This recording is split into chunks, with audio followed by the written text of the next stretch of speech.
네, 안녕하세요. 김영진입니다. 더 저널리스트 시리즈, 어니스트 헤밍웨이, 조지 오웰, 그리고 마르크스 시리즈까지 현역한 사람이고요. 오늘은 여기에 번역에 대한 큰 맥락을 가지고 말씀을 드리려고 왔습니다.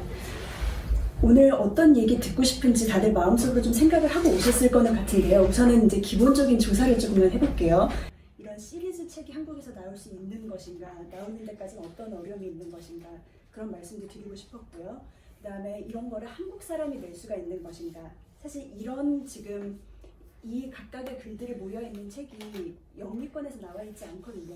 이 각각의 작가들은 영국 사람, 미국 사람임에도 불구하고. 그래서 그런 저라는 사람이 한국에서 이 먼 땅에서 이거를 묶어서 내기까지 어떤 과정을 거쳤는지를 좀 설명드리고 싶습니다. 제가 첫 번째 말씀드리고자 하는 거는 이 직접 번역이라고 딱히 좋은 표현은 없는 것 같아서 직접 번역이라는 말을 썼는데요. 직접 번역을 시작한 거에 대해서 설명을 좀 드릴게요. 전업 번역하시는 분들 있죠. 번역사 소속되어 계시는 분들.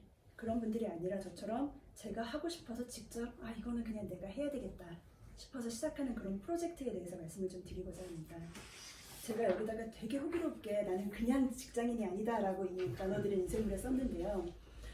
저는 우선은 금융권에서 굉장히 오래 일했습니다. 외국에서도 살다 왔고 영어를 하니까 외국계 금융권에서 주식, 채권 쪽 두루두루 좀 많이 봤었고요. 그러다가 지금은 사실 한 금융권 10년쯤 지난 다음에 부동산 쪽에 와 있기는 한데요. 그 부동산도 사실 이제 해외사랑 같이 협력을 해서 부동산 개발하는 프로젝트를 하고 있습니다. 그렇다 보니까 실제 제가 낸 책들하고 제 이미지하고는 사실 굉장히 달라요.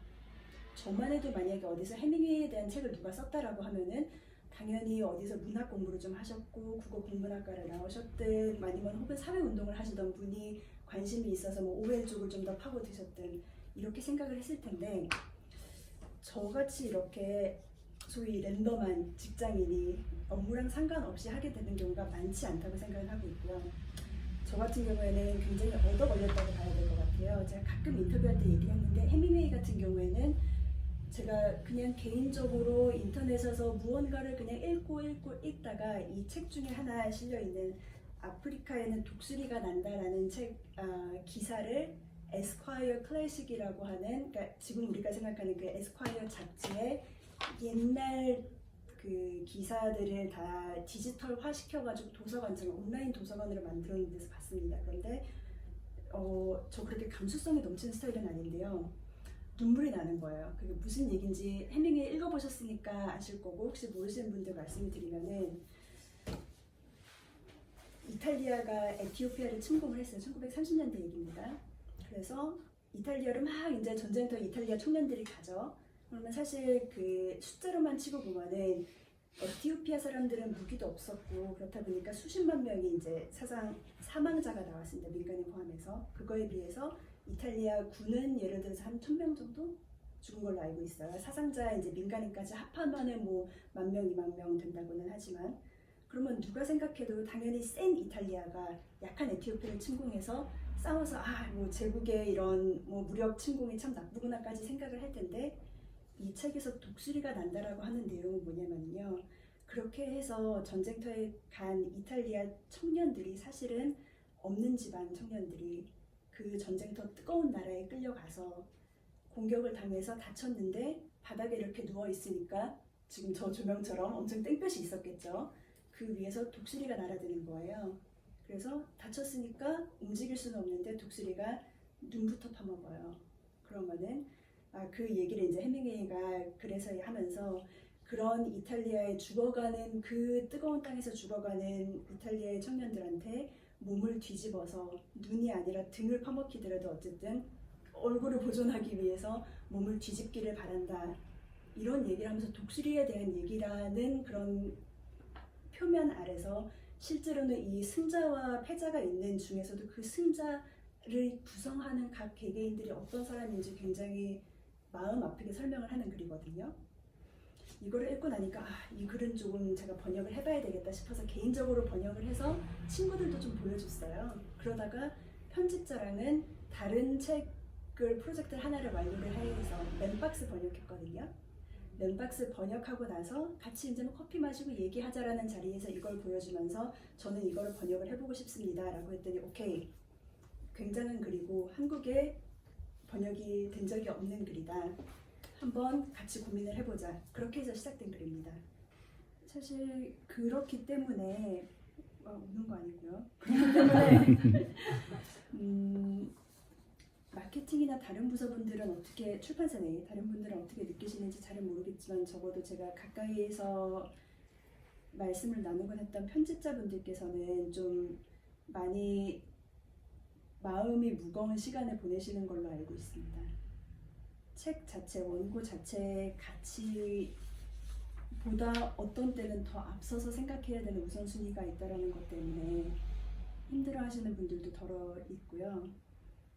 그런 점을 알기에 저희 편집자께 다시 감사의 말씀을 드리며 네, 그렇습니다. 제목에는 번역의 시작은 원고 선택부터라고 말씀을 드렸는데요. 원고 선택인즉 방금 전까지 말씀드린 것처럼 내가 관심이 있는 주제를 어디서 어떤 경로로 맞닥뜨릴 것인가에 대한 얘기예요. 저 같은 경우에는 사실 정말 기억을 하려고 노력은 해봤지만 인터넷을 왜 그날 클릭을 해서 왜 해밍웨이의 그 독수리 얘기를 읽었는지 사실 기억이 안 나거든요. 좀 굉장히 아쉽습니다. 마치 뭐 연애하다 결혼했는데 첫 미팅 자리가 생각이 안 나는 것처럼 좀 아쉬운 첫 기억이 좀 있기는 한데요. 각자 핸드폰들 많이 보시잖아요. 보다 보면은 어느 게 얻어 걸릴 수도 있고요. 오늘 제가 이거를, 오늘 저는 혹시 푸푸스스라고 있는 그 매체 아시는 분 계시네요. 거기서 몇 가지 글이 올라온 거를 보다가 뭘 봤냐면요. 피츠제럴드가 젊었을 때 자기소개서를 뭘 썼대네요. 근데 그거를 어떤 분이 나는 그냥 번역하고 싶어가지고 내가 한번 올려봤다라는 글을 뭐 브런치인가 어딘가에 쓰신 다음에 올리셨더라고요. 이 올리신 분 이름은 스누피라고 되어 있는데요. 이거를 왜 나 이거 번역하고 싶어서 번역했어요 라고 글 첫머리에 쓴 요거 한두 문단만 읽어드릴게요. 제목은 위대한 소설가의 자기소개서라고 하면서요. 지금으로부터 정확히 100년 전인 1920년의 9월 18일 세터데이 이브닝 포스트지에 실린 소설가 스콧 피츠제럴드의 에세이 Who's Who and Why를 번역해 소개합니다. 특별한 이유 없이 문득 피 선생님의 에세이를 번역하고 싶었습니다. 사실 제 생각이 차근히 잘 정리가 안 되는 시기라서 남의 생각을, 기왕이면 좋아하는 작가의 생각을 하나하나 졸졸 따라가며 에너지를 얻기 위해서요. 영어 사전을 내 맘대로 뒤지며 열심히 선생님의 에세이를 의역해봤는데 틀린 부분이 몇 군데쯤 있을 거라고 확신합니다. 번역가 선생님들이 새삼 존경스러운 오늘이네요. 이러면서 이 에세이, 피츠제럴드의 글을 번역을 하셨더라고요. 아무 이유 없이 그냥 올리고 싶어서 올린 글이더라고요. 보니까 그냥 어느 날 시간이 남았는데 그 시간에 넷플릭스 보는 게 아니라 나는 이거 한번 생각을 정리할 겸 한번 찾은 거를 번역을 해봤어요 라고 이렇게 올리는 분들 너무 반갑더라고요. 저는 보면서 원고를 선택을 한다는 거는 저희가 굉장한 아젠다를 가지고 나는 어떤 것을 해야 되겠다라고 큰 목표하에 시작할 수도 있지만 이렇게 뭔가 개인적인 이유로 소소하게 무언가를 넘겨보다가 보게 되는 글을 번역하게 될 수도 있다고 생각합니다. 그렇게 해서 번역을 하는데 번역을 잘 해야 되잖아요. 전업 번역가가 아니라는 거는요. 그만큼 본인의 전문성을 어디에서도 증명을 해줄 수 없다라는 뜻이기도 합니다. 아시죠? 몇몇 분들 아시지만 번역하시는 분들도 좀 그렇지만 좀 씁쓸하지만 급에 따라서 원고지에 얼마, 원고지당 몇천 원이라는 시세가 있죠. 아시죠? 그런 게 없이 소속 번역사라 그런 데가 없이 스스로 번역을 하려고 그러면 그만큼 자부심도 있어야 되고요. 그 자부심을 뒷받침해주는 번역 실력이 있어야 된다고 생각합니다. 저는 다행히 영어를 모국어처럼 할 수가 있고 대신 한국어가 모국어예요. 그래서 이 모든 표현을 할 때 영어를 이해하는데도 우선 기본적으로 문제는 없었고 그거를 번역체로 옮기거나 혹은 그러니까 보통 외국 영어를 좀 더 잘하는 사람들은 한글을 번역체로 옮기거나 좀 부족한 표현을 하기도 하고요. 혹은 반대로 한국어는 잘하는데 영어를 충분히 이해하지 못하시는 분들은 저도 다른 출판사에서 예를 들어서 역자를 누구를 선택할지 봐주세요라고 해서 3개씩 견적을 받아보면은요, 그러니까 샘플 번역을 보면은 틀린 분들이 있습니다. 원문 이해를 못하시는 분들이 분명히 있어요. 그렇기 때문에 영어, 외국어를 아주 잘해서 번역을 굉장히 깔끔하게 하는 게 특히나 직접 번역이라는 나의 이름을 걸고서는 프로젝트를 시작하실 때 굉장히 중요합니다. 자, 제목이 이거죠. 더 저널리스트 시리즈를 펴내다. 피처링이 최진 편집자이신데요. 자, 편집자님께서 오늘 이 자리에 함께 해주시지 못하였기 때문에 뭐 이런 내용으로 얘기하고 싶어요 라고 말씀을 하시길래 제가 부탁드렸습니다. 그러지 말고 대본 써주세요. 제가 대독하겠습니다. 그래서 심지어 써주셨어요. 자, 저희 편집자님, 오늘 오시지 못한 편집자님은 이렇게 생기신 분이고요. 이분 되게 진지해 보이잖아요. 그래서 저 실제로 얘기할 때도 대부분 이 얼굴로 저를 쳐다보시는데요. 실제 웃으시면은 이러십니다. 되게 좋은 분이세요. 이 프로젝트 하면서 시리즈 3권까지 내겠다고 출판사에 시리즈 낼래요라고 했을 때 이제 출판기에 계신 분들 꽤 있으시니까 아시겠지만 3권까지 내야 돼? 라는 질문을 받으셨을 때 굉장히 열심히 이 책이 나올 수 있도록 싸워주신 분이고요. 저의 소중한 편집자께서 하고 싶으신 말 제가 대신 읽어드리겠습니다. 안녕하세요. 저는 한빛비지에서 기획 편집하는 최진이라고 합니다. 직접 얼굴 뵙고 인사드려야 하는데 저희 회사에서 코로나 의심 환자가 발생했어요. 오늘 참석자 모든 분들의 안전을 위해 불가피하게 자리하지 못했습니다. 양해를 구합니다.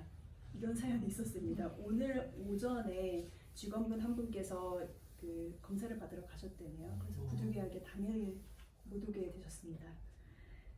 나머지 부분 읽겠습니다. 더 저널리스트 시리즈는 기획자인 저에게 무척 의미 있는 책이에요.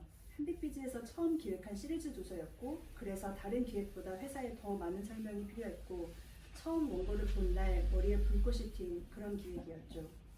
역자님이, 역자님 접니다. 처음 원고를 보여준 날을 잊지 못합니다. 2016년 여름 김영진 역자가 번역한 책 맨박스가 막 출간되어 기념하는 날이었어요. 이거 해밍웨이가 쓴 원고예요. 읽어보실래요? 저희가 원고 몇 장을 건넸는데 80년 전에 기자 해밍웨이가 쓴 기사라고 본인이 너무 좋아서 샘플 번역한 원고라고 했죠. 당시 김현진 역자의 눈빛에서 저는 비장함과 초조함을 동시에 봤습니다. 해밍웨이가 젊었을 땐 기자였다는 것도 그제야 생각났고요. 기사에서 해밍웨이는 전쟁터의 참혹한 광경을 그립니다. 바로 이런 모습이었죠. 책 내용입니다. 지난 전쟁 당시 독일이 점령한 동아프리카 지역에서 벌어진 일이다. 그는 부상을 입고 의식을 잃었는데 쓰러져 있는 동안 독수리들이 그의 눈알을 파먹기 시작했다. 찌르는 듯한 고통과 함께 온몸을 뒤덮은 깃털들이 연신 푸드덕거리는 게 느껴졌다. 그 바람에 정신을 차렸고 재빨리 몸을 뒤집었다. 덕분에 한쪽 눈은 지킬 수 있었다. 이번에는 독수리들을 그의 콩팥을 쪼아먹기 위해 군복을 찢기 시작했다.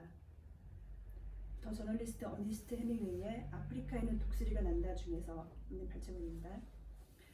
아무것도 모르고 전쟁에 동원된 청년들이 죽어나가는 현장, 원고를 다 읽고 나니 머리가 찌릿했어요.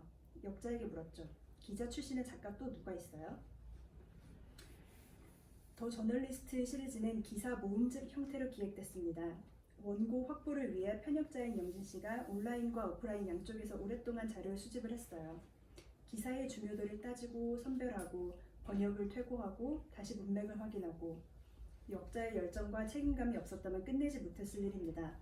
편집자로서 감격할 수밖에 없는 과정을 저는 그저 지켜봤지요. 그 노력 덕분에 독자들은 국내 초역으로 소개되는 기사와 칼럼을 다수 만날 수 있게 됐습니다. 더 저널리스트라는 시리즈 이름은 처음 원고를 소개받고 거의 그 자리에서 뽑았어요. 천재 디자이너 제이 씨는 처음 컨셉을 설명드린 자리에서 바로 표지 디자인을 스케치해서 보여주기도 했습니다. 그만큼 뭔가 딱 보이는 책이었어요. 하지만 기획 과정은 쉽지 않았어요. 신인에 가까운 번역자에게 3권의 시리즈를 맡겨도 될까? 자료 확보는 정말 가능할까? 준비 과정에 출판사는 얼마나 투자해야 할까? 무거운 사회 비평서라 독자 타깃이 좁지 않을까? 꾸려진 지 얼마 안 된 팀에서 이렇게 비중 있는 시리즈를 감당할 수 있나? 이런 현실적인 고민들을 설득하기 위해 반려된 기획안을 다시 올리는 도전을 감수했죠.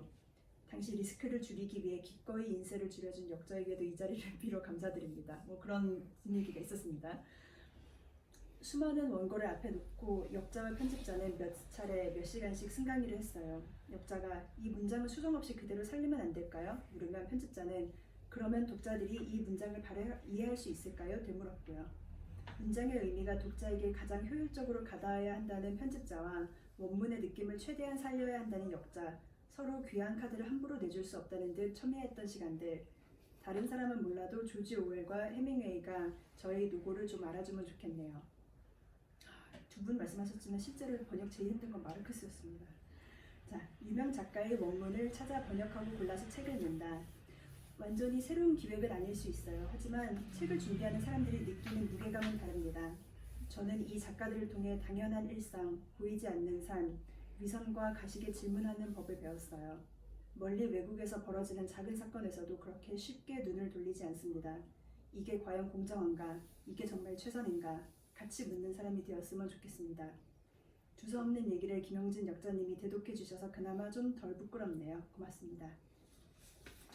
최진 편집자님이 계셨을 거라고 생각하고 박수 한 번만. 열심히 고생하신 분이시거든요. 편집자님 여기에 많이 설명을 하셨지만 저랑도 많이 싸웠고요. 사실은 싸웠다기보다는 제가 화를 내고 편집자님이 소가리를 하시면서 많이 했습니다. 그리고 제가 이 책을 낼 수 있을 것인지 출판사서부터 그 다음에 기존에 있는 책이 아니다 보니까 편집자님 본인도 확신할 수 없는 상황에서 그래도 열심히 저를 믿어주시면서 진행을 했기에 시리즈가 나올 수 있었습니다. 되게 울컥한데요. 여기까지 하시면 질문 있으신가요? 뭐 뒷과정에 대해서 정말 이렇게 싸웠냐라든지. 이 셀을 왜 깎은 거예요? 아까 말씀드린 것처럼 어차피 커피값밖에 안 나오겠더라고요. 그래서 이 시리즈를 다 내기 위해서 출판사가 이런 조건을 건다면은 저는 당연히 선택을 하겠다고 마음의 준비를 하고 있었었고요. 예상과 같이 인쇄를 낮추자라는 얘기가 나왔습니다. 그리고 이 편집자께서 사실 지금 말씀을 안 하신 거지만 사실은 해밍웨이 기획을 제가 다른 출판사에 들고 갔었습니다. 조금 더 이렇게 크게 잘 띄워줄 수 있을 것 같은 출판사에 갔었었고요. 그때 같이 검토해 주신 분들, 편집자님도 굉장히 감사하기는 했지만 아쉽게도 불발이 된 이유는 시리즈를 약속해 주시지 못하시더라고요. 당연히 그랬겠죠. 제가 번역가로서 뭔가 지위가 있는 사람도 아니었고 맨박스 번역을 하긴 했지만 그 맨박스 저 첫 번역이자 사실 편역이 아닌 번역으로는 유일한 책이거든요. 그런 사람한테 시리즈를 3권을 다 뽑을 수 있을 거라는 그 능력과 그런 인내심이 있을 것인가라는 거에 대한 저의 성격에 대한 것조차 확신을 할 수 없는 마당에 과연 상품성까지 고민을 해가면서 시리즈 3권을 계약서에 태운다는 거는 그 출판사에서도 굉장히 힘든 결정이었고 결국에는 하지 못했습니다. 반대로 뒤집어 얘기하자면은 그런 불확실성이 있었는데도 저희 편집자께서는 이 책을 꼭 내야 된다라는 일종의 사명감이 있었죠. 저도 그렇고 없는 텍스트인데 이 글 정말 보여주고 싶은데 이걸 어떻게 하면은 조금이라도 나의 그런 인생 조금이라도 반납해가면서 바깥 세상에다가 보여줄 수 있을까. 초반에는 굉장히 고민 많이 했었고요. 3권을 낸다는 전제하에 거의 대부분 다른 조건들은 저는 다 받아들였습니다. 박수 채우기네. 네, 그래서 사실 하면서는 굉장히 재밌었고요. 그 제멋에 하는 거거든요. 굉장히 저는 즐겁게 이게 내가 아니면은 누가 하겠어라는 생각으로 많이 했습니다. 국내 초역이기 때문에 어깨에 힘들어가는 것도 분명히 있고요. 그리고 그 초역이라는 거는 사실 자료를 어디서 가져왔는지 그 자료 수집에 대한 부담이 저한테 있었다는 거이기도 하지만 또한 이 사람의 이런 문체, 그러니까 소설이 아닌 OL에 또 에세이도 아닌 기사잖아요. 그러면 이런 OL의 문체가 기본적으로 텍스트로서 한글로서 많이 존재하지 않기 때문에 어떤 문체로 번역할지서부터 그러니까 가지 못한 길을 생짜로 가는 거거든요. 그런 면에서는 사실 뭐 힘든 점과 그만큼 어깨 힘들어가는 점들이 같이 있었고요. 제가 이 주제에서 자료 수집 과정에 대해서 좀 말씀드리고 싶어서 몇 가지 책을 보여드리려고 갖고 왔습니다. 우선은 이거부터 한번 보여드릴까요? 1980년대에 그 김재기 편역으로 나온 마르크스 앵겔스 저작선 책인데요. 굉장히 노랗죠. 좀 오래됐습니다. 이 책 만드신 김재기 편역자님께도 제가 따로 연락을 한번 드린 적이 있어요. 말씀을 그러시더라고요. 이거를 번역했었던 1980년대에 정말 감옥 갈 생각으로 만들었다. 물론 그때 당시에 저희가 지금 하는 것처럼 뭐 영어 사전이 있었던 것도 아니고 대부분 문서가 일본을 거쳐서 들어왔기도 했기 때문에 독일어에서 일본어로 간 게 국문으로 오는 경우도 많았었고, 그래서 처음에 이 번역을 하는 것도 굉장히 힘들었었다는 얘기를 해주시더라고요. 지금 보면은 이 글이 굉장히 옛날 문체라서 사실 매끄럽게 읽히지는 않는 부분 굉장히 많습니다. 그럼에도 불구하고 그때 굉장히 열심히 만들어주신 이런 책을 보면서 마르크스의 책은 과거에 어떻게 번역이 되었는지 제 자료 수집차 읽은 여러 가지 책 중에 하나였고요. 그 다음에 해밍웨이 책 시판되어 있는 책입니다. 이거는 랜덤 하우스 아시죠? 에서 나온 책이고요. 그냥 꽤 새로 나온 책이기는 하나 노란 이유는 그래도 좀 한 10년 정도는 된 책이거든요. 뭐 교보문고 뭐 온라인 서점에서 주문할 수 있는 거는 아닌 것 같고요. 저는 대부분 이런 외국 책들 기존 이제 기성 도서로서 나와는 있지만 한국에서 주문하기 힘든 것들은 아마존도 그렇고 아니면 개별 서점들 뭐 미국이면 반센노블이 될 수도 있고 여러 가지 서점들에서 좀 많이 구했습니다. 여기 보시면은 해밍웨이의 바이라인이라 그래서 캐나다 때 썼었던 캐나다 것만은 아니구나. 여러 가지 기사들이 쭉 모음집인데요. 이거 그대로 갖다 쓴 거 아니고요. 전체 다 읽은 다음에 제가 넣고 싶은 글들 찾아서 넣었고요. 해밍웨이 글은 여기에 있는 거 이외에도 굉장히 많이 다른 곳에도 좀 온라인에 존재하는 것도 있고 오프라인에서만 혹은 디지털화는 되지 않고 스캔본으로만 존재하는 것들도 있기 때문에 여러 가지를 다 검토하고 그 중에서 글 20몇 편을 추리는 그런 과정을 가졌습니다. 오웰 책 같은 경우에는요, 참고로 지금 한 개씩 보여드리는 거지 제가 책 한 권씩만 보고 한 건 아닙니다. 굉장히 많아요. 그래서 제가 하나 그 인터뷰한 사진의 참고 자료로는 책들만 이렇게 쌓아놓은 사진도 어딘가 올린 적이 있는데요. 지금 여기 이렇게 딱지 많이 표시한 거 자랑스럽게 보여드리는 거는 읽으면서 이거는 해야겠다, 이거는 번역 안 해도 되겠다라는 것들도 있지만 잘 모르겠는 거는 어디까지나 책 지면을 생각을 하면은 제가 우선순위를 정해야 되거든요. 그래서 어떤 이유로 이게 좋았었는데 이거는 뭐 다른 거를 넣을 거면은 이 글은 안 넣어도 될 것 같고 이런 고민을 해가면서 책을 쭉 다 읽고 여기야 당연히 수백 편이 실려 있을 텐데 그 중에서 몇 가지 한 3개씩 이렇게 골라서 넣고 그렇게 작업을 했습니다. 이 책 자체도요. 나온 거는 2000년대 나오기는 했는데 그냥 새 책으로 구할 수가 없더라고요. 그래서 더블린에 있는 시티 퍼블릭 라이브러리에서 한번 읽다가 온 책을 중고로 어떻게 외국에서 사왔습니다. 있었고요. 이거는 여러분들 어디 딴 데 가서 못 보실 거예요. 이 또한 지금 조지 오웰 at home이고 괄호치고 and among the anarchists 라고 해서 이 조지 오웰의 집에서의 모습과 플러스 이런 무정부주의자들, 그러니까 뭐 동료들과 함께 어떤 사람이었는지에 대해서 보여주는 책인데요. 심지어 오웰 아들 사진이 이렇게 많이 있어요. 그 당시에 사진 작가가 오웰 취재하러 가서 인터뷰도 하고 그거에 대한 에세이도 쓰고 책 자체가 그렇게 좋은 책은 아니고요. 여기저기서 좀 뭐 오웰의 다른 기사들도 집어서 오고 그러기는 했는데 여기 적어주실 분? 얘기는 했는데요. 그럼 이 책을 제가 왜 샀느냐? 사실 여기에 기사가 있어서 산 거는 아니고요. 오웰이 어떤 사람이었는지, 그 다음에 집에서 아기를 키웠다는데, 그리고 사모님 일찍 돌아가셨다는데, 아기는 심지어 입양을 했다는데, 뭐 어떤 사람인가 궁금해서 한번 사봤습니다. 이거 샀더니 저희 그 편집자께서도 본인도 사고 싶다고 어디서 샀는지 알려달라고 그러는데 사실 이거 그냥 시중에서 구하기 쉽지 않거든요. 책 보면서 사진 중에서 조금 쓸만한 사진이 있는가? 쓸만한 사진이라 하면 제가 생각하는 오웰의 이미지가 표지에 잘 드러날 수 있는 사진을 구하고 싶은데 그냥 대중적으로 많이 소비된 사진이 아닌 것 중에서 오웰의 진솔한 면이 어떤 사진에 담겨 있을까 고민하다가 이 책에서도 사진을 여러 개를 봤는데요. 해상도가 너무 낮아서 쓰지는 못했습니다. 다만 이런 여러 가지 자료 조사를 했다는 점, 여러분들 어디 딴 데서 잘 못 보시겠지만 이렇게 뭐 유모차 끌고 가는 오웰 모습이라든지 뒤에 보면은 뭐 누구네 집 칼인지는 모르겠는데 이런 장검 같은 거 꺼내보고 있는 이런 왜 찍었는지 모르겠는 이런 사진도 있고요. 아니면은 저는 개인적으로 되게 좋아하는 사진인데요. 오웰이 이렇게 유모차 끌고선 가고 있는데 자켓 뒤에가 우리 이렇게 앉았다 일어나면 뒤에 이렇게 끄끄기 접혀 있잖아요. 그냥 너무 볼품없이 그냥 일하다가 나와서 유모차 끌고 나온 그냥 애아빠인 거예요.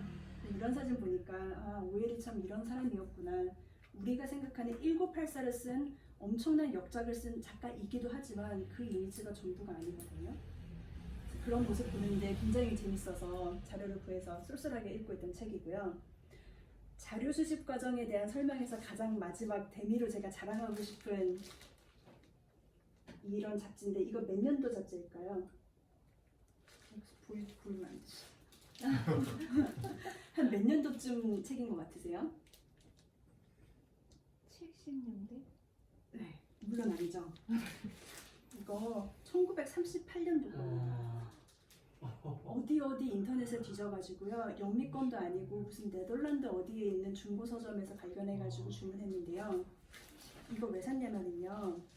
그 해밍웨이 지금 제 책에 실려 있는 여러 가지 글들이 뭐 비슷한 데서, 그러니까 캐나다에서 기자 생활했을 때가 좀 길었기 때문에 그쪽에서 나온 것들도 있고, 뭐 에스콰이어에 실려 있는 것들도 있고 그런데 이 캔 매거진이라고 제 기억엔 한 몇 년 가지 못한 잡지에 글이 몇 가지 실린 것들도 있습니다. 그래서 그걸 보고 싶어서 이 책을 샀고요.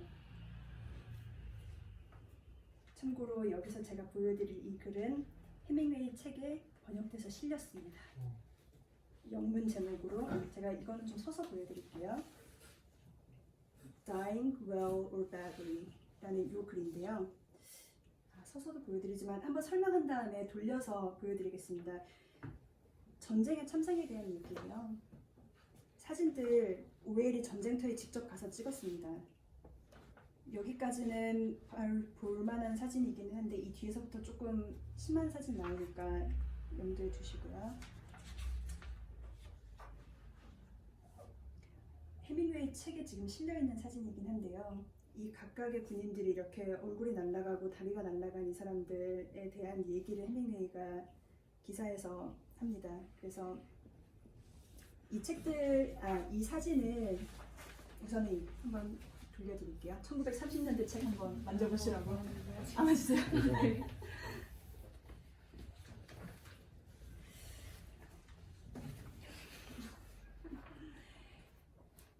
해밍웨이가 종군 기자로서도 활약을 했었잖아요. 그래서 직접 사진을 찍은 거가 있다라고 어디서는 봤는데 이 원본을 보고 싶더라고요. 사실 어떤 사진이 실려 있는지도 몰랐어요. 왜냐하면 저 글은 어디선가 디지털화가 되어서 올라와는 있는데 사진이 같이 올라와 있지 않더라고요. 그래서 나는 이 사진까지 보고 싶은데 어디서 찾으면 될까 해서 찾았고, 그래서 해밍웨이가 눈으로 본 그 죽은 사람들, 자기가 가서 찍은 사체들이잖아요. 그리고 저걸 보면서 전쟁이 어떤 것인지에 대한 글을 썼기 때문에 최대한 그거를 같이 이 책에 전달하고 싶어서 보여드릴게요.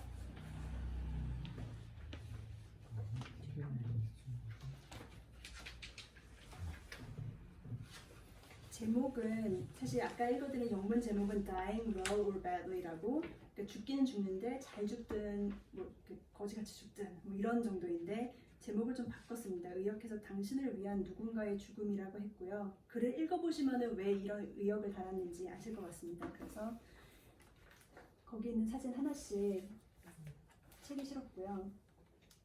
괜히 이런 잔인한 사진을 일부러 넣은 건 아니고 아까 말씀드린 것처럼 해밍웨이가 어떻게 전쟁을 보았는지를 좀 보여드리고 싶어서 넣으면서요. 이 사진을 전면으로 넣을 것이냐에 대해서도 사실 출판사, 편집자와 좀 갈등이 있었습니다. 저는 당연히 전면 사진 넣고 싶었고요.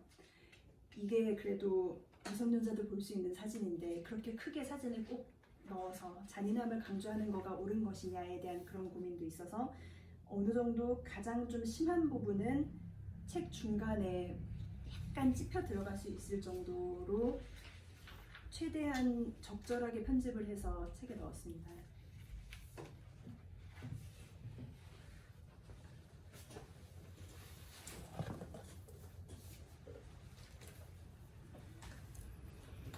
아까 책 만들어서 커피값 겨우 뽑을랑 말랑이라고 말씀드렸는데 사실 자료 산 것까지 생각하면은 그 제가 돈 내고 책을 만드는 거랑 비슷하고요.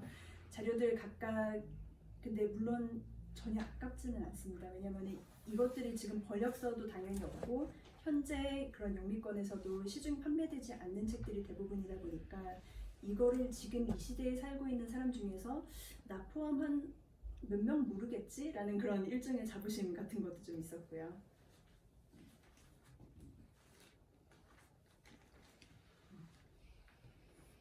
되게 다르죠. 요즘 시대 잡지랑 이렇게 뭐 영상 보고 하는 요새에 비해서 굉장히 빽빽하게 글 쓴 것들이 옛날에는 다 오락거리였었더라고요. 대부분 잡지라는 것들이 글이 저렇게 많아요. 하나 열어보면은. 그리고 마르크스 글을요, 그 디지털화 되어 있는 것들은 그래도 읽을만 한데요. 신문이, 그때 당시에 신문이 그 스캔돼서 도서관들에 올라오는 것들도 있는데 그런 거 보면은 이거 2배 사이즈, 거진 전지 사이즈에 정말 폰트, 인쇄 폰트를 치자면은 한 5 정도 되는 글씨로 빽빽하게 사진 하나도 없습니다. 빽빽하게 있는 게 뭐 12장씩 묶여 있는 게 그게 하루치 신문인 거예요. 그러면은 저는 뭐 이렇게 글을 보다가 디지털화 되어 있는 것들 중에서도 기사들이 예를 들어서 2개가 있었는데 우리 뭐 전면에 있었고 뭐 후면에 있었던 거가 만약에 따로 디지털화가 되는데 좀 어긋나 있다. 그럼 내가 이게 원문이 뭐였는지 궁금하다라고 찾아보면은 이 빽빽한 거를 하나씩 이제 확대를 해가면서 어디에 있었는지 봐야 되는 거예요. 그래서 이 다음 주제랑 좀 얽혀 있지만 고전 좀 옛날 텍스트를 초역으로 직접 번역을 한다는 데에서는 그런 좀 현실적인 이제 어려움들이 분명히 있습니다. 표지가 뜯어졌네요. 표지가 살짝 움직이는데.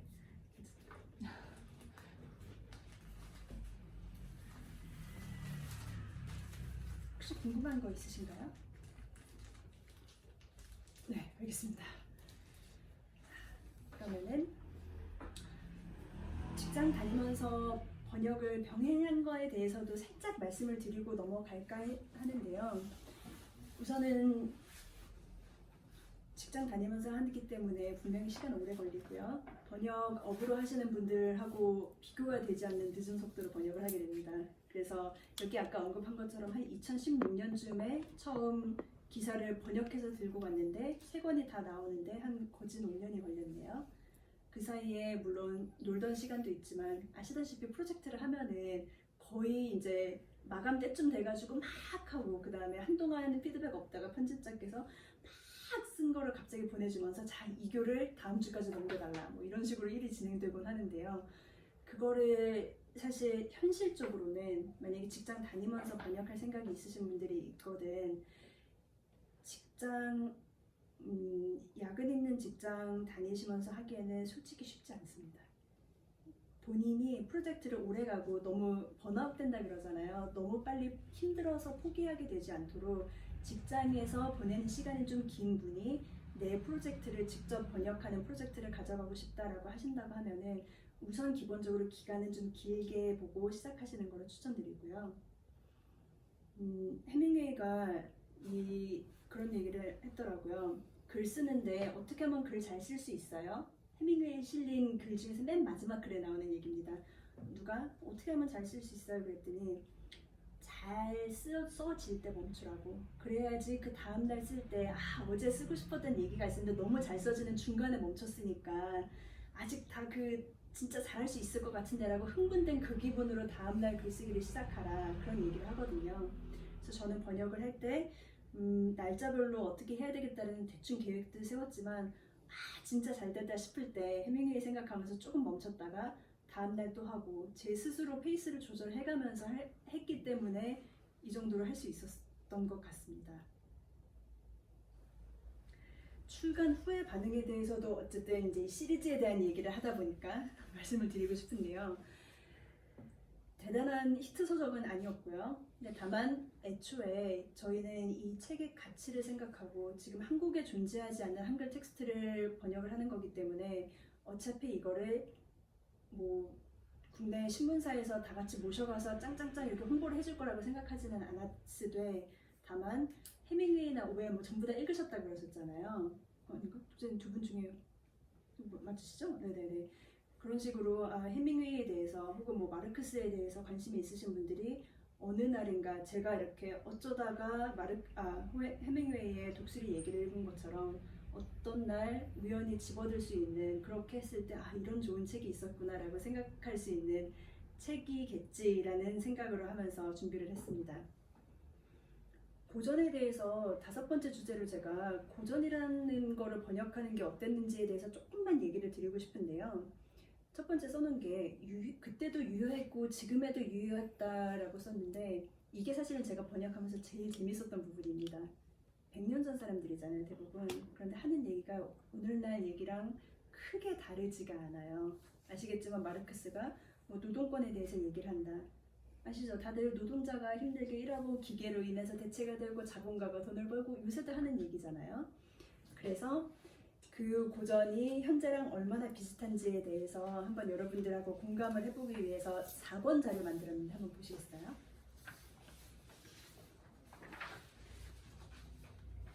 천천히 읽어보실 시간 한 1분, 2분 정도 드리고 각각 문단에서 몇 개만 집어서 오늘날 무슨 사태랑 똑같구만 이라는 코멘트 있으면 해주시면 좋을 것 같습니다.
얼추 다 보신 것 같은데 그럼 한번 얘기를 해볼까요?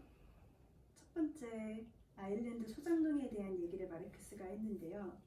이 4번 자료의 모든 것들은 다 마르크스 책에서 나온 발췌문입니다. 아일랜드에 여러분들 아시죠? 그 대기근, 감자만 먹고 사람들이 다 죽었다는 그 아일랜드 대기근의 그 아일랜드에 있는 소장농들이에요. 자기 가진 땅도 없고 남의 땅 갈아주다가 열심히 이 맥락은 무엇이냐면요. 남의 땅을 갈았어요. 나는 이제 소장농이고 이제 주인이 계시고. 근데 이걸 갈라 그러면은 어디 옆에서 헛간이라도 만들어 놓고 뭐 쟁기라도 갖다 넣어 놓고 뭐 이런 조그만 이런 곳도 필요하고 뭐 기계도 하여튼 뭐 홈이라도 있어야 되고 이런 막 준비를 하기 위해서 내 돈을 들여가지고 열심히 투자를 해 놓으면은 너 나가 하는 거예요. 그러면은 지금까지 자기가 노력을 해서 어떻게든지 살아남으려고 이 땅을 읽어서 내가 우리 가족 먹여 살리겠다고 했는데 그렇게 개선하고자 들인 몸부림에 딱 정확히 비례해서 그만큼 더 쫓겨난 이후에는 더 가난해지는 거예요. 이거 보면서 뭐 생각나세요?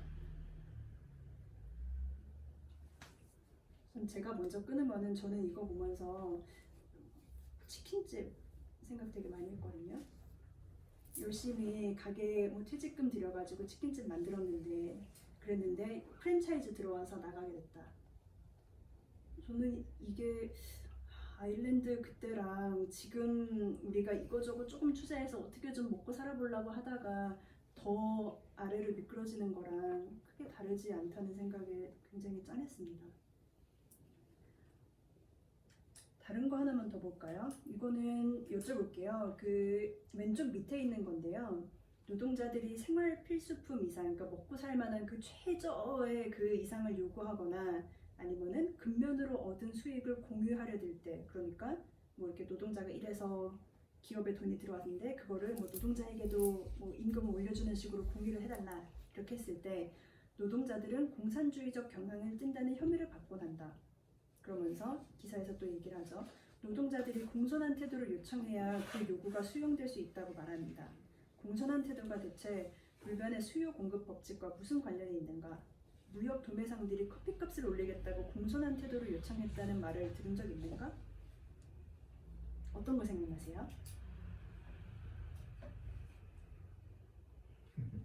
생각하시는 게 있으신 것 같은데. 그 페미니즘과 비슷하다고 보는데, 네, 그러니까 이제 그 남자들이 네. 페미니즘에 대해서 약간 뭐 그게 뭐 불편하게 여기든 어떻게 인식을 하든 간에 네. 그게 위협적으로 다가왔기 때문에 인식을 한 거거든요. 네. 그러니까 사실 저는 이 문단을 여기다 넣으면서 페미니즘 생각은 안 했었거든요. 다른 생각을 했었는데 독자님 지금 얘기 들으니까 너무 잘 와닿네요. 정말 여자로서 굉장히 느끼는 점이 많은 말을 그게 해주셨네요. 맞는 거거든요. 속이 말하면 안 네. 되거든요. 그러게요. 그 네. 태도와 어느 범위까지 요구를 하느냐를 누군가가 정해서 그렇게 하면 안 되지라고 얘기를 하는 것 자체가 억압의 또 다른 형태일 텐데 이거 혹시 그런 농담 있잖아요. 오빠가 허락한 페미니즘이라는 농담 그쵸. 있잖아요. 오빠가 허락한 페미니즘 예, 그건 페미니즘이 아니거든요. 네. 공감합니다. 감사합니다. 혹시 뭐 다른 생각하시는 분들도 있으세요? 저는 그 윗문장이 계속 답답하는데요. 네. 파업과 연대의 진가를 제대로 이해하려 파업과 연대를 통한 경제적인 격폭이 크지 않다는 점에 맹언되지 말아야 된다. 네. 되게 이렇게 주옥 같은 문장들이 곳곳에 섞여 있어요. 그리고 근데 이게 현실에서는 굉장히 실현하기 어려운 요구거든요. 사실. 네. 그렇죠. 그래서 이 문장의 앞뒤 문장을 좀 더 보고 싶다는 생각이 좀 드네요. 네. 그래서 제가 쪽수를 적어 놓았으니 한번 책에서 참고를 해주시고요. 저는 아까 이 예문으로 해주신 이걸 볼 네. 때 우리가 예를 들어 노조가 본인들의 임금 협상을 네. 할 때에 임금을 인상을 요구하게 되면 네. 그 우리 언론들이 대서특필하는 것이 네. 노동자가 더 많은 뭐 예를 들면 황제 노조라는 표현조차 네. 저는 그런 말을 들을 때마다 언론이 그런 프레임을 만들어서 네. 기껏 자동차나 만드는 사람들이 연봉 1억을 받으려고 하냐라는 프레임을 굉장히 많이 사용하는데 저는 여기에서 말하는 것도 그런 거잖아요. 노동자들이 공손한 태도라는 것이 이꼬르 네. 노동자 주제에 받아야 할 만큼의 봉급만을 요구하라 라는 네. 것이 저는 황제 노조라는 비아냥 속에 들어있다고 보는데 네. 왜 노동자는 1억을 벌면 안 되는가 하는 문제에 도달하면 이런 공손한 요구, 태도를 요구하는 것이 얼마나 우스운 일인가 네. 라는 것을 잘 알 수 있는 일 같아요. 그래서 저는 이 문장을 보니까 그 지점이 떠올랐어요. 네. 그렇네요. 저도 네. 이게 코로나 사태 이후로 네. 이제 가게들이 다 좀 어려움이 있지 않습니까? 네. 그래서 이제 저 홍대나 뭐 신촌이나 등등 이런 데 보면 상가번영회에서 플래카드를 걸어놨더라고요. 네. 그 건물주님 그 임대료 좀 낮춰주세요 이렇게 네. 아주 공손하게. 좀 그걸 볼 때마다 아 저게 감동을 먹고 저렇게 공손한 태도에 네. 너무너무 마음이 움직여가지고 그 임대료를 낮춰야 되겠다는 건물주가 도대체 몇 명이랬을까 되게 궁금하더라고요. 네. 근데 가령 뭐 제가 우연찮게 들은 이제 프랑스 같은 경우에 뭐 똑같이 코로나 사태가 있지 않습니까? 네. 임대를 못 내겠다고 이제 100기를 다 걸었다고 하더라고요. 예, 우리 못 낸다. 근데 여러분 뭐 어떤 게 옳은 방법일지는 모르겠지만 적어도 공손하게 해서 감동해서 낮춰줄 수 있는 이 건물주는 거의 없지 않을까 네. 생각인데 그런 생각이 좀 들더라고요. 그럼에도 그런 공손함이 기대되는 사회라면은 마르크스가 본 것처럼 이게 과연 말이 되는가에 대해서 한번 생각해 볼 수 있겠네요. 근데 한국이 참 많이 길들여져 있다는 생각도 들고 네. 예, 착해요. 좋게 말하면 착한데. 네, 착해. 네. 시야 때도 쓰레기 네. 나셨고 저도 굉장히 이렇게 힘들다고 말씀을 하시는 어떤 택시기사분 차를 타고 서초역 앞을 지나가는데 삼성 뭐 반대를 하는 시위를 하시는 분들이 이런 사거리의 타워 같은 데 위에 계시더라고요. 그걸 보면서 저 새끼들은 이러면서 막 뭐라 그러시는 거예요. 그러니까 저런 식으로 저렇게 눈에 보이고 사람 불편하게 만들면서 시위를 해야 되냐라고 하시는데 사실 그분들이 거기 계시다고 해서 뭐 딱히 뭐 교통이 막히는 것도 사실은 아니고요. 뭐 대단한 스카이라인을 봐야 되는데 그분들이 그 스카이라인을 망치는 것도 아닌데도 불구하고 저 노동자의 저 태도가 무엇이냐라고 다른 노동자가 문제를 삼고 있는 이게 아이고 기사님 그럴 것까지 있어요? 라고 말을 하고 넘어가긴 했지만 그 기억이 굉장히 저는 오래 남았습니다. 그러니까 그 단계를 넘어가는 굉장히 어려운 것 같아요. 옛날에 우리나라에 굉장히 애정이 많은 독일 노동학자가 있는데 홀가이드 교수라는 분이 87년에 노동조합이 거의 없다시피 한 나라에서 한 해 동안 2,000개의 노동조합이 만들어지고 네. 그리고 거의 볼 수 없었던 그런 격렬한 파업 투쟁을 했는데 그걸 보고 한국에서 정말 혁명이 일어날 줄 알았대요. 근데 자본가들이 임금을 그냥 어쩔 수 없이 공장 망할 것 같은 임금을 많이 올려줬거든요. 그 이전에 전혀 볼 수 없을 정도로 임금을 많이 올려줬는데 그 다음에 어떻게 됐느냐? 그냥 그걸로 받고 다 끝난 거예요. 그러니까 개인적인 이익을 넘어서 네.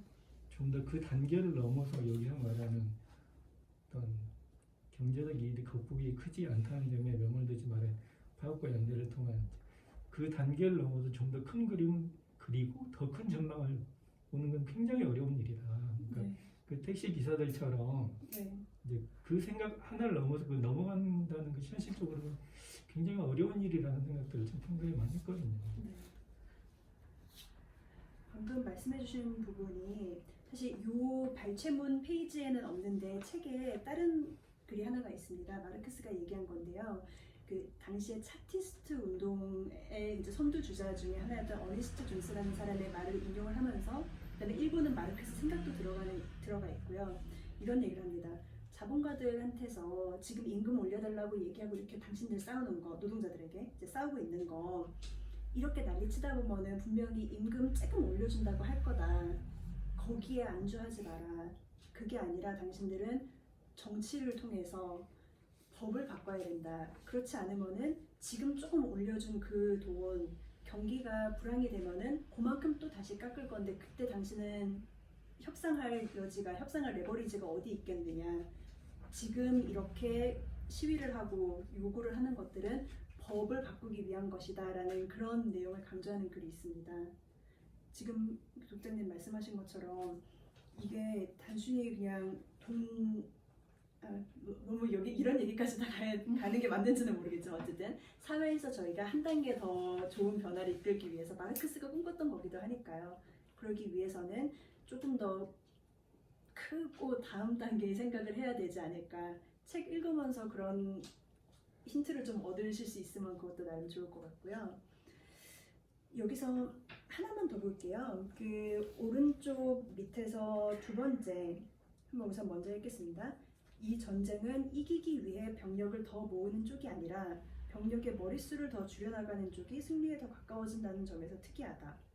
사령관, 자본가들은 누가 더 많은 군인, 즉 노동자를 내쫓을 수 있는지를 두고 서로 경쟁한다. 제가 이미 밑에 좀 써놓기는 했죠. 기계화의 본질이 무엇인지에 대해서 얘기를 하는 발췌문이라고 쓰기는 했는데요. 이거 읽으시면서 다들 똑같은 생각 하시는 거 맞죠? 이 AI 시대, 다 우리는 노동자로서 존재 가치가 있는가, 그런 생각들 많이 하실 것 같은데요. 100년도 전에 사람인 마르크스가 이 고민을 했는데 저희가 요새도 이 고민을 하고 있습니다.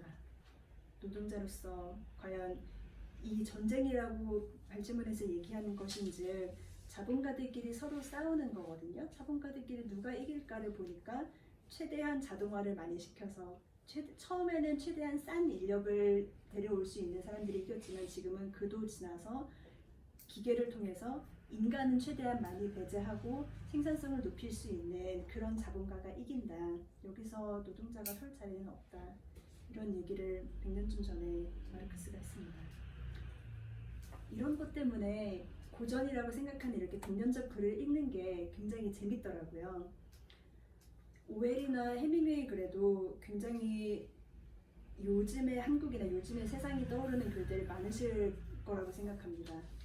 전쟁에 대한 것도요. 얼마 전에 어떤 정치인 모 씨께서 핵무장을 해야 된다 뭐 이런 얘기를 하셨는데요. 해밍웨이 글 중에서 그런 게 있거든요. 다 전쟁을 일으키는 사람은 자기는 안 죽을 거라고 생각하고 전쟁을 일으키는데 그대로 계속 해봐라 하다 보면은 당신 죽을 차례도 온다 라는 문장이 있습니다. 그런 것처럼 지금 우리가 현재 사회를 보는, 그러니까 비판적으로 보는 시각이 이런 작가들의 글에 많이 녹아있다는 점 공감하면서 읽어주시면 굉장히 좋을 것 같고요. 혹시 여기까지 질문이나 혹시 코멘트하고 싶은 거 있으신 분? 이거 다음에 저희 번역해보는 연습 문제 들어갑니다. 그 전에 마음의 준비를 위해서 채점 매길 거예요. 번역 뭐 질문 있으신 분 있으면 하시고요. 그러면 이제 한번 직접 해보실까요? 5번 이거를 시간상 좀 스킵을 하고 싶은데요. 5번에 나온 5번 자료는요. 우선 간단하게 설명만 드리자면은 예시 1, 2, 3의 각각 위에 있는 문단은 아까 소개해드렸던 그 김재기님 번역으로 예전에 나왔었던 이 책에서 임금 노동과 자본이라는 글이 번역되었었던 원문이고요.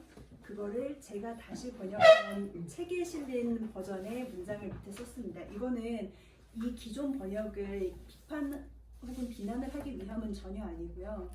번역이 지금 현재 시대에서 현재 독자를 위해서 어떻게 전달이 되어야지 가장 효과적일까에 대한 고민을 제가 했고 그 고민의 결과가 예전하고 비교해서는 어떻게 달랐는지 여러분들 참고하실 수 있도록만 넣어드린 거고요. 이거는 그러면 나중에 보시기로 하고 저희 직접 해보기라고 써져 있는 6번 자료 한번 보시고 그 어니스트 해밍웨이 책에 나온 겁니다. 1, 2, 3번 문장 한 번씩 번역해 보시겠어요? 이거 뭐 사실 제가 농담은 했지만 채점 매기는 게 아니라 각자께서 번역을 한다라고 쳤을 때 내가 이거를 어떻게 하면 가장 예술적으로도 이쁘고 팩트랑도 맞고 그럼에 또 영어 사전 찾아봤을 때 나오는 뜻하고는 다른 의역이면 어떻게 해야지 이게 옳은 의역인가 고민하게 되실 겁니다. 마지막으로 제가 이렇게 열심히 질문을 강요해 왔는데 혹시 마지막으로 남은 질문 있으신 분? 없으시면은 소감 한 차례씩 돌아갑니다. 저는 네. 아까부터 여쭤보고 싶은 게 이 세 명의 기사들을 편역하시면서 인간적으로 가장 마음에 들었던 분이 누구인지, 그러니까 가장 매력적이라고 생각했던 분이 누구인지. 사실 이게 좀 그런 거지만 진짜 연애한다는 기분으로 들여다봤거든요. 한 책을 할 때는 그 사람 생각밖에 안 했어요. 정말 하고 나서 그래도 제일 약간 아픈 손가락처럼 기억에 남는 거는 해밍웨이고요. 왜냐면은 저희가 해밍웨이를 보통 얘기할 때 너무나도 뻔하게 그놈의 그 청새치 얘기를 하면서 노인과 바다에서 보이는 남성미라는 단어가 모든 기사와 모든 책에 대한 설명 여기저기 다 들어가 있는데 사실 해밍웨이 글을 읽어보면요 엄청 섬세해요. 그 타이밍에 그 사람을 보면서 속 알이를 했었다는 게 드러나는 너무나도 섬세한 글들이 있는데 그거를 제가 이 책을 통해서 조금이라도 좀 남한테 보여주지 않았을까 그런 생각을 하면서 해밍웨이가 제 생각에는 많이 남고요. 대신 하나 말씀드리면은 마르크스는 있잖아요. 저희가 마르크스 굉장히 뭐 노동자야 단결하라 라든지 그런 캐치프레이즈로 많이 기억을 하는데요. 실제 글은 정말 못 씁니다. 못 쓴다는 게 문장이 주소도 없고요. 표현도 틀린 표현, 뭐 말하다가 중간에 말이 꼬이는 우리 생각하는 그래서 뭐 부정문을 2번 쓰는데 본인도 헷갈렸는지 잘못 쓰는 거라든지 너무 문장이 길고요. 진짜 의식의 흐름대로 쓰고 뭐 그렇게 기사를 쓴 게 돈벌이를 위해서 했다라는 그런 본인의 자백도 있기는 한데요. 그런 거 치고서도 정말 이 글을 내가 이거를 번역하는 게 맞는가? 제가 생각했을 때는 이 주제를 다루고 있는 이 기사를 분명히 소개를 하고 싶은데 이걸 좀 찍었는데 하다 보니까 중간에 이 문장을 정말 이걸 내가 이렇게 끊어서 의역을 해가면서 하는 게 맞는가에 대한 고민이 될 정도로 글을 정말 이상하게 씁니다. 그래서 뭐 동어로도 쓰고 인생 후반부에서는 영어로도 썼거든요. 그래서 영어로 쓴 글들을 우선 저는 독일어는 못하니까 보다 보면은 이 글을 번역을 할 때 그 길고 힘들게 쓴 그 뉘앙스대로 번역을 해야 되는가 말하자면은 의도적으로 어렵게 번역을 해야 되는가 그런 고민도 사실 했었어요. 그래서 마르크스는 저한테 굉장히 애증의 대상입니다. 네. 질문 겸 소감? 있으신가요? 오늘 시간이 끝났습니다. 그래서 여러분들 더 숙제 내드릴 건 없고요. 이거부터 먼저 말씀드릴게요. 아까 설명드린 것처럼 제가 번역하면서 이거 도대체 뭐 어떻게 번역해야 되나 싶어서 고민했었던 지점들 몇몇 개씩 포함해는 요거는 해밍웨이 거, 요거는 오해 거 짧긴 하지만 나름 굉장히 좀 찐하게 고민한 게 있고요. 요거는 마르크스 거 글 한 편씩 있으니까 가위바위보를 할지 어떤 식으로 정할지는 저희 그 영상 끄고 나서 결정을 하죠. 그래서 이거 이제 끝나면 드릴 거고요. 저는 그래서 이번 2시간이라는 긴 시간 동안에 제가 얼마나 힘들었는지에 대해서 어필을 하고 이런 프로젝트가 대신 얼마나 재밌었는지 그래서 혹시라도 여러분들께서 지금 당장은 아마도 아닐 건데 한 10년쯤 후에라도 진짜 이거는 내가 잠 못 자니까 이걸 내가 하겠다라고 생각을 하셨을 때 조금이라도 도움이 되실 수 있도록 번역에 대한 얘기 좀 드렸고요. 이 저녁 시간에 와주신 거 굉장히 감사하고요. 특히 지금 최신에 나온 책이 마르크스라서 사실 관심 없는 사람들은 굉장히 관심 없어요. 그런데도 이 길을 찾아와 주신 분들 굉장히 감사합니다. 여기까지는 제 소감. 한번 돌아가면서 한 분씩 한마디씩만 해주세요. 되게 그러니까 저는 사실 이 책들보다도 이 책을 만들기로 한 역자님이 너무 궁금해서 오늘 이 자리에 온 거거든요. 네. 근데 진짜 의미 있는 작업을 하시는 것 같고 그리고 뭔가 저한테도 좀 자극이 되게 많이 되는 시간이었던 것 같아요. 그게 번역은 아니겠지만 내가 의미 있다고 생각하는 일이 무언가 기록 내지는 다른 사람들이 볼 수 있는 결과물이 나와서 나 역시 또 다른 사람한테 뭔가 자극이 될 만한 것들을 주는 것이 되게 멋진 순환인 것 같다는 생각이 오늘 좀 들었어요. 제 오늘 2시간으로 그런 생각을 드릴 수 있다는 거는 굉장히 저도 반가운 얘기고요. 감사합니다. 어떠셨어요? 질문을 드려도 돼요? 네. 조금 개인적이어도 돼요? 살짝. 네. 영상이 올라가서 인터넷에 복제돼도 괜찮은 질문 해주세요.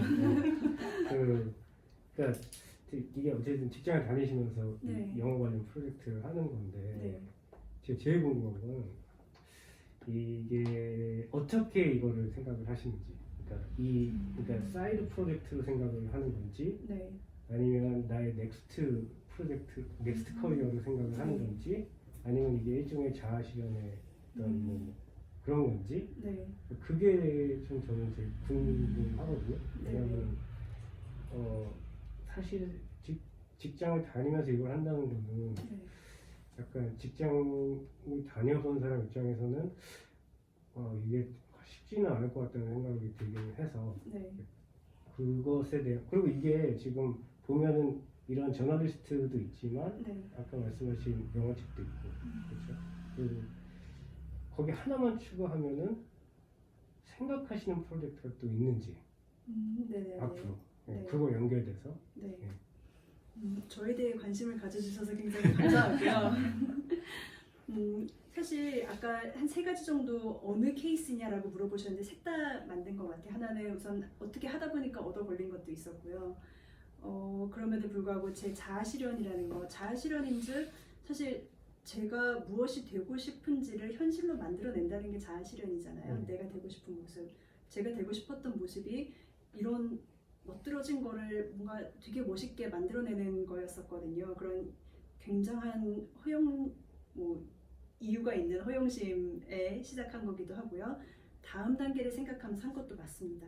사실 저는 사회 문제에 대해서 굉장히 관심도 많고 정치에도 관심이 많고요. 사실 출판사에 처음 연락을 하게 된 것도 이 모든 것이 아니라 미국 정치에 대한 원고를 보냈다가 연락이 닿았어요. 그랬는데 아까 여러분들 다 공감해 주신 것처럼 이런 상업성의 문턱을 넘지 못하여 아직 나오지 못한 그때 당시의 원고를 아직도 갖고 있는데 그런 여러 가지 동기가 있었기 때문에 시작을 했고요. 다행히도 저는 사실 직장이 그렇게 야근 많은 직장이 아니라서 시간적으로는 조금 괜찮았었고 대신 그렇다고 엄청 눅눅하진 않았습니다. 예를 들어서 작년에 휴가로 영국을 간 거였는데 하필이면 출간 일정이 미뤄졌는데 공장 들어가야 되는 시간이 제가 딱 영국에 있을 때더라고요. 그래서 한국에서 막 이렇게 작업하신 편집자께서 딱 보내주시면은 저는 영국에서 하루 종일 놀고서는 딱 와서 밤에 잠깐만 하고서는 이제 어두운 데서 랩탑을 하고서는 거기서 이제 프린트하기도 쉽은 환경이 아니어서 그게 잘 안 써지는 뭐 디지털 펜 가지고서는 PDF 위에 마킹해가면서 교육을 받았었고요. 뭐 그런 모든 것들이 다 사실 제가 하고 싶었으니까 한 거 있었습니다. 마지막에 하나 더 붙인 거 다음 기획이 뭐냐고 말씀하셨죠. 오늘 여러분들의 성은에 힘입어 UFC를 하지 않을까, 격투기로 배우는 영어를 하지 않을까 싶긴 한데요. 저는 이거 말고도 사실 그런 사회 문제 중에서 문제라고도 할 수 있고 뭐 생각들인데요. 기본소득 관심 많고요. 그다음에 기본소득의 연장선으로 보통 타임뱅킹이라고도 하는 그 이제 노동자로서 기계에 대체되고 난 이후에 우리 인간들은 어떻게 살아야 되지에 대한 고민을 하면서 사실 쓰고 싶은 책들도 내용들이 조금 있습니다. 그거는 조금씩 준비해 나가고 있고요. 네. 우선은 여기서 소감까지 하면은 소감이요? 네. 저는 이제 반반으로 왔거든요. 그러니까 네.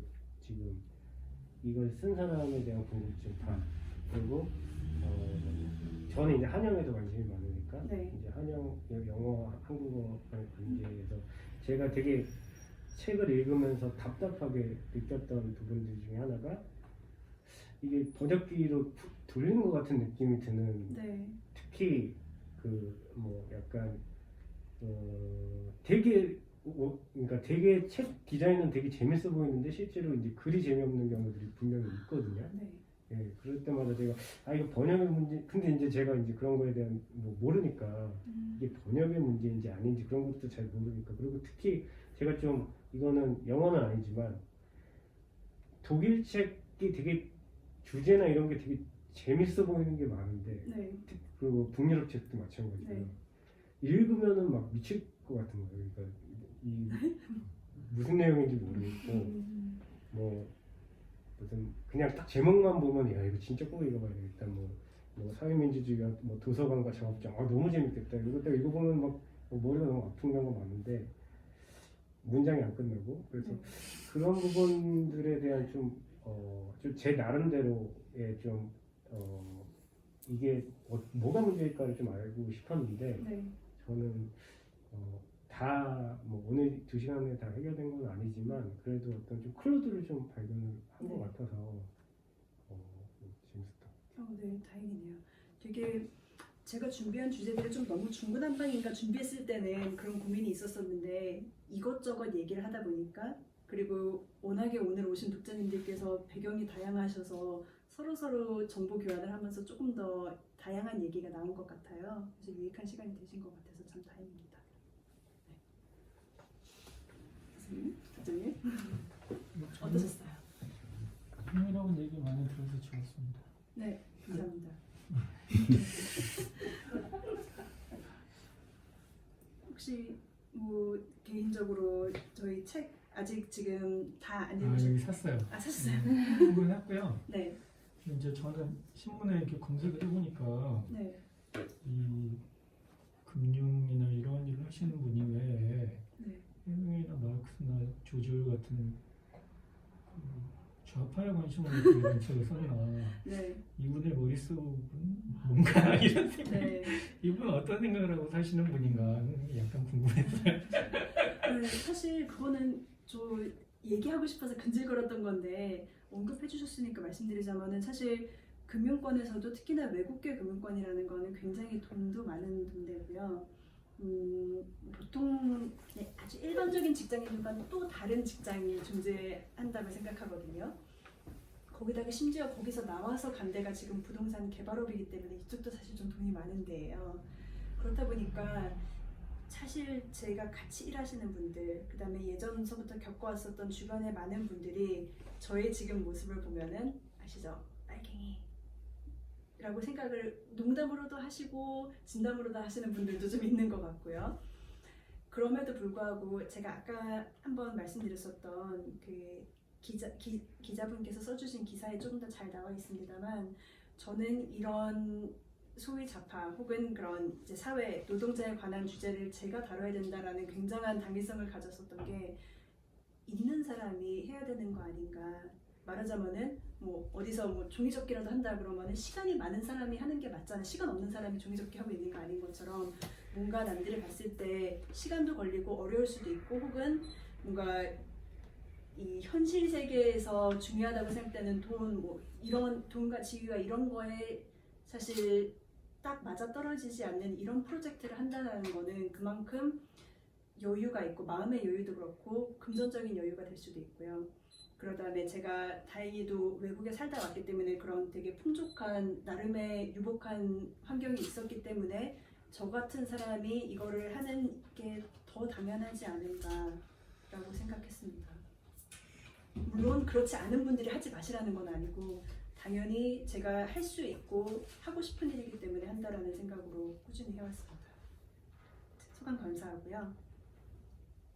교수님 어떠셨어요?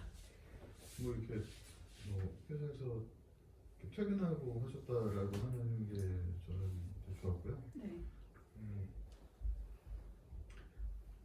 그러니까 저도 이렇게 퇴근 후에 글을 쓰고 뭐 이렇게 퇴근 후에 뭐 그러니까 뭐 출판을 위해서 번역을 한 건 아니지만 이제 네. 저는 뭐 위키백과 같은 거 이제 번역 같은 것들을 계속 올리고 네. 번역해서 올리고 뭐 이런 걸 하고 있었는데 네. 이제 그거를 했었던 게 사실 저는 뭐 그 낮에 일했던 시간이 너무 허무했기 때문에 다음에 이거라도 해서 내 오늘 하루를 구해야겠다 뭐 이런 마음으로 했었거든요. 네. 안 그러면 이제 오늘 하루 날린 느낌이니까. 네. 근데 이제 그 자구책으로서 되게 괜찮은 것 같아요. 그래가지고 이제 그런 생각을 뭐 이렇게 나하고 다른 분들도 하고 계시는구나 이런 게 네. 되게 좋더라고요. 그렇네요. 서로 이렇게 만나보니까 되게 반갑죠. 네. 저도 목사님 반가웠습니다. 네. 교수님 어떠셨어요? 예, 저는 사실은 이 책을 번역하신 그 선생님의 전에 아무런 정보가 네. 뭐 검색을 해봤다든지 그런 건 없었는데 사실 여성분인지 몰랐었어요. 무슨 나오가 있습니다. 뭐 많이 들으셨을 것 같은데 네. 그래서 놀람과 동시에 저 자신한테도 뜨끔했었고 사실은 네. 그리고 여전히 이렇게 많이 말씀을 해주셨지만 네. 저는 되게 그 열정의 그 정체가 네. 참 아름다움에서 좀 이상하다는 그게 네. 그게 이상해서 아름다운지 네. 아름다우면서 이상한지 그걸 좀 계속 생각해 보겠거든요. 그래서 이게 뭘까? 네, 저도 그런 예전에 어떤 그 비슷한 기억들이 떠오르기도 하고 제 자신에게 마지막으로 이제 강남 좌파도 가능할 수 있겠다 이런 생각이 네, 그거는 이제 뭐 수사 레토릭일 수도 있다 생각했는데 뭐 어쩌면 가능할 수 있겠다 생각이 들어요. 네. 사실 저에 대해서 또 많은 관심을 보여주시는 것 같은데요. 네. 여자인 줄 몰랐다라는 얘기 굉장히 많이 듣고 교수님도 그러지 않으셨어요? 네. 그죠? 이름이 조금 남자 같은 이름이기 때문에도 그렇지만 당연히 뭐 마르크스 같은 거를 얘기하는 사람은 중후한 남성이겠지라고들 많이 생각을 하실 것 같습니다. 그거 깨는 게 저희들이 다 할 일이잖아요. 그래서 약간 비슷한 이제 다음 맥락이긴 하지만 저는 제가 뭐 마르크스 뭐를 한다라는 거를 어디 가서 감추지 않거든요. 그리고 아까 말씀드린 저희 주변 분들에게도 야, 너는 뭐 그런 생각을 하냐, 너 누구 찍었냐, 우린 당연히 누구를 찍었는데 이런 얘기를 할 때 아 그냥 그러세요 하하하가 아니라 왜 그런 분을 찍으셨어요? 저는 그렇게 생각하지 않는데요 라고 조금 더 제가 생각하는 가치를 당당하게 얘기를 하려고 많이 노력하고 있습니다. 그래서 책을 낼 때도 심지어 여자라는 게 사진에 올라가면은 좀 공신력이 떨어지지 않냐라는 저의 다른 책 중에 사진이 안 들어간 책들이 있습니다. 그런 경우도 있었는데요.